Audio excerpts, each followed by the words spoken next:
Hi, Boba here. The failure I encountered in year 1 ended up being one of the many failures that I would soon encounter in dental school. So, having to redo lab work or getting stuck at the clinical stage. The standards are high in a very packed 4 years of dental school, and failure is commonplace. Here's what I've done to overcome it. Firstly, I always allow myself to feel bad, but for a limited time only. It is natural to feel bad about failure, but I think that this is often overlooked. Taking some time to feel bad is an investment to allow you to focus better in the future as you let your emotions out first and prevent it from hindering you. However, set a time limit on it so that you don't dwell on it for too long. Once that time is up, you switch gears, move forward to improve and never look back. Bringing up the example of me failing my year 1 examinations, I actually struggled to refocus on preparing for my next exam. So I took a break and left the library to go bathe in disappointment for a bit, and this allowed me to refocus on my preparation for the upcoming exam, which then allowed me to focus on preparing for the retest of the exam that I failed. Secondly,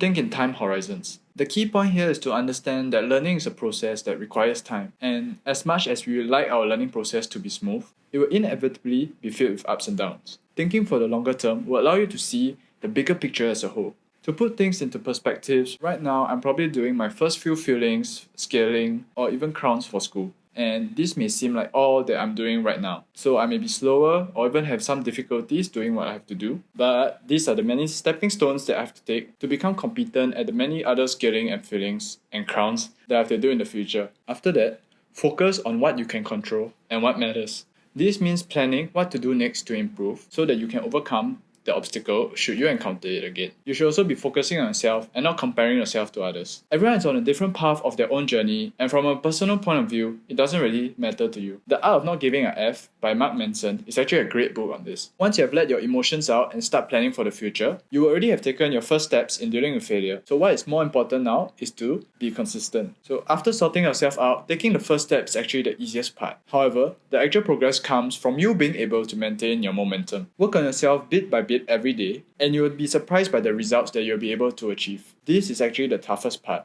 and it's especially where thinking in time horizon and focusing on what you can control and what matters will work hand in hand in helping you stay consistent. Last but not least, enjoy the process of failing. Failing and the feelings attached to it are the things that you mainly get to experience when you're starting out. Once you get good at it, it'll be harder for you to experience the same things again. I guess my thinking is quite weird like this, but it does help you frame it in a more positive light and allow you to see failing as a sign of progress. As the saying goes, failure is the mother of all successes. I hope this video has given you some motivation to push through your failures. Bye!